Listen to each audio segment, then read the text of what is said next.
नाज़रीन, साबिक chief justice Gilgit Baltistan Rana Shamim की तरफ से कुछ इल्ज़ामात लगाए गए हैं। वो इल्ज़ामात किस पे लगाए गए? साबिक chief justice Pakistan justice retired Saqib Nisar के ऊपर कि साकिब निसार से मेरी एक मुलाकात हुई। उस मुलाकात में उन्होंने किसी जज को अहकामात दिए कि साबिक वज़ीर आज़म मियां मोहम्मद नवाज शरीफ और उनकी साहबजादी मरियम नवाज के ऊपर जो इल्ज़ामात हैं उस पे उनकी ज़मानत नहीं होनी चाहिए तब तक जब तक इलेक्शन नहीं हो जाते। ये एक नया पिंडोरा बॉक्स खुला है और ये बाज़गश्त जो है पार्लियामान में भी सुनाई दी। अदालत ने तौहीन अदालत का नोटिस भी जारी कर दिया है।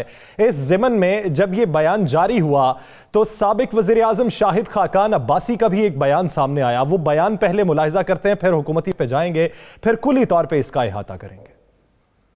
राना शमीम साहब की बात में यकीन करना पड़ेगा। एक आदमी ने हलफ के तहत बयान दे दिया है। राना शमीम साहब झूठ बोल रहे हैं, इनको बदतरीन सजा दी जाए। अगर ये सच बोल रहे हैं तो फिर जस्टिस साकिब निसार की जगह जेल में मियां साहब को नाअहल करार दिया गया, फिर सियासत से लैदा किया गया। कौन सा इंसाफ रह गया? चीफ जस्टिस पाकिस्तान के इलेक्शन में मुदाखलत कर रहा है। क्या ये बात पार्लियामान में नहीं आनी चाहिए?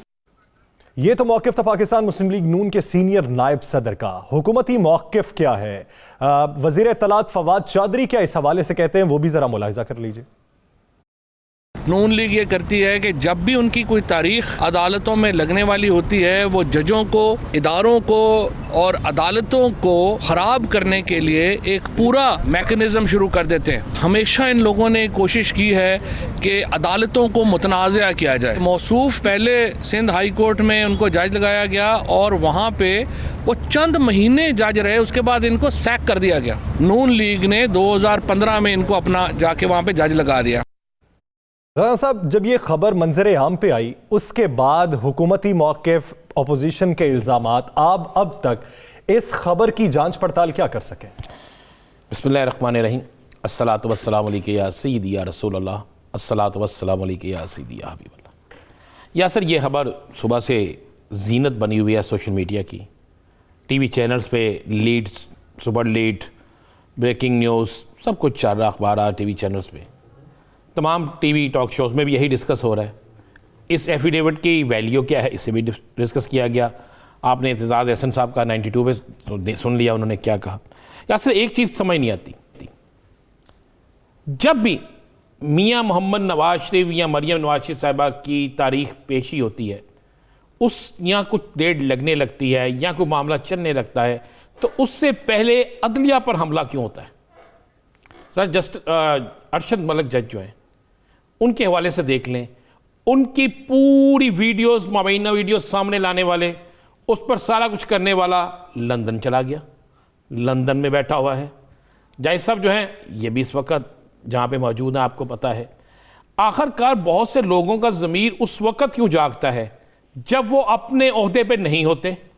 अगर सच है तो, अगर सच है तो उस वक्त ज़मीर क्यों जागता है जब वो अपने ओहदे पे नहीं होते? उस वक्त ज़मीर क्यों जागता है जब किसी को उसका फ़ायदा होना होता है? आप ज़रा थोड़ा सा हमें माजी में जाना पड़ेगा। हमें देखना पड़ेगा कि अदलिया के ख़िलाफ़ पहले कौन जाता था। फिर मैं एक मिनट में आपको बता दूंगा, सुप्रीम कोर्ट पे हमला किसने किया? सुप्रीम कोर्ट पे हमला हुआ जजेस पे, सही, किसने हमला किया वो सबको पता, सबको पता। उसके बाद जजेस, जिन जजेस ने खिलाफ फैसला दिया, उनके हवाले से क्या क्या गुफ्तगू भी सबको पता है। अब आज जो मामला हुआ, जो एक स्टोरीज कल आई, उसके बाद ये स्टोरी चली और मरियम साहिबा का ट्वीट आया, ट्वीट के बाद मियां नवाज शरीफ की बड़ी हंसते हुए एक तस्वीर आई, ये सारा कुछ, और आज मुस्लिम लीग नून की प्रेस कॉन्फ्रेंस, फिर हुकूमत का जवाब, ये चलता रहेगा एक दो दिन। असल मामला, मेरी आज खुद साकिब निसार साहब से बात हुई, मेरी उनके नंबर पे मेरी उनसे बड़ी डिटेल बात हुई। तो मैंने उन्हें कहा, यार मुझे एक बात तो बताओ राना सिंह, ये तो बताओ मुझे, क्या एक आम आदमी, उन्होंने कहा मैं तो चीफ जस्टिस था ना, मुझसे ज़्यादा किसको पता था कि टेलीफोन पे कौन सी बात करनी है, कौन सी नहीं करनी? उन्होंने कहा मुझे एक बताएं, एक आम आदमी अगर किसी को कोई ऐसा पैगाम देता है तो वो पागल है, टेलीफोन पे देगा, और वो भी किसी की मौजूदगी में। उसने कहा ये छोटा मसला था कि एक मुल्क के साबिक वजीर आज़म को, उनकी बेटी को जमानत ना मिले, जेल के अंदर रहें, मैं एक जज के सामने, उसकी फैमिली के सामने फोन कर रहा हूं एक जज को, और टेलीफोन पे बात कर रहा हूं। क्या किसको नहीं पता कि टेलीफोन टेप हो सकता है? किसको नहीं पता कि टेलीफोन टेप हो, शायद हो रहा हो, किसको नहीं पता क्या मामला। तो उन्होंने कहा यार कोई ऐसी बात माने। मैंने कहा फिर मामला क्या हुआ, मुझे बताएं, आपका मौका भी तो होना चाहिए। उन्होंने कहा यार मैंने 4 साल में एक फ़ोन करता हूँ, मैं इन्हें आज से 6, 7, 8 माह पहले जब इनकी मिसिज फौत होती है, मैं अफसोस के लिए फ़ोन करता हूँ। कहते उस पर ये मुझे गिला करते हैं, जनाब आपकी वजह से मेरा बड़ा नुकसान हुआ। उन्होंने कहा जी, फिर इन्होंने शिकवे गिले बड़े डिटेल से मुझसे करने शुरू कर दिए। तो मैंने कहा भाई मैं, आप मुझसे क्यों करते हैं? मैंने अगर कोई काम किया है तो मैंने कानून और आइन के मुताबिक किया है। गिले शिकवे क्या किए? गिले शिकवे किए जी, आपकी वजह से मुझे एक्सटेंशन नहीं मिल सकी, आपकी वजह से आपने कही कोई ऐसे केसेस पे फौरी एक्शन ले लिया, मैं नाम नहीं लूँगा। मेरे पास इतला यह है कि एक बड़ी मारूफ एयरलाइन थी, उसकी सर्विस के लिए अहकाम जारी हुए थे कि गिलगित बल्तिस्तान से उसकी सर्विस शुरू की जाए। सही। उसको बड़ा फ़ायदा पहुंचना था। ठीक। वो केस भी टेकअप हो गया और उस पर भी चीफ साहब ने एक्शन ले लिया, वो नहीं हुआ। और कई मामले, कुछ 8 से 10 केस ऐसे थे जिन पर सो मोटो हुआ, एक्शन हुए, पटिशन सुनी गई फौरी। वो ये चाहते थे ये ना हो। उसके बाद एक गिला जो मेरे पास इतला है, एक गिला वो भी था जो वज़ीर आला गिलगित बल्तिस्तान हफीज़ुर रहमान से था कि उनकी ताहियात नाहली, इसके मतलब सुनने में जो चीज़ आ। लेकिन मैं आपको बताऊं एक चीज़, 2 और एफिडेविट हो या रिकॉर्डिंग्स हो मुबैना, वो भी सामने आ जाए। आज ख्वाजा आसिफ साहब ने तो बड़ी सख्त तकरीरें कर दी ना, सारे इदारों को मुतनाज़ा उन्होंने कह दिया। उन्होंने सुना ना आपने, उन्होंने तो कहा कि जनाब ये भी इदारा ख़त्म कर दें, ये भी कर दें, ये भी कर दें, ये भी कर दें। इसका हाल एक है कि मुल्क में एक दफ़ा दोबारा नए इलेक्शन करा दें। किसके ज़रिए कराएं इलेक्शन? अदारे मौजूद हैं, साबिक चीफ जस्टिस पर आप इल्ज़ाम लगा रहे हैं, मौजूदा हाज़िर सरबस अफराद पे आप इल्ज़ाम लगा देते हैं, हसास दारों पे आप इल्ज़ाम लगा देते हैं, इलेक्शन कमीशन पे आप इल्ज़ाम लगा देते हैं।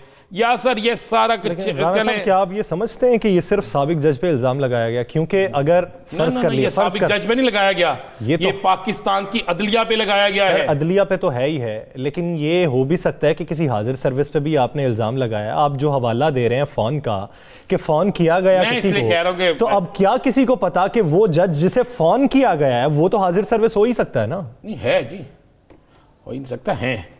और मैं इसलिए कह रहा हूँ कि ये गेम कहीं और से चली है। या सर ये गेम कहीं और से चली। चले मुझे बताएं, अखबार में स्टोरी कब प्रिंट हुई? सुबह जी। रात के कितने बजे ट्वीट था मरियम साहिबा का? मुझे उसका वक्त का चले, मरियम साहब का रात को ट्वीट था।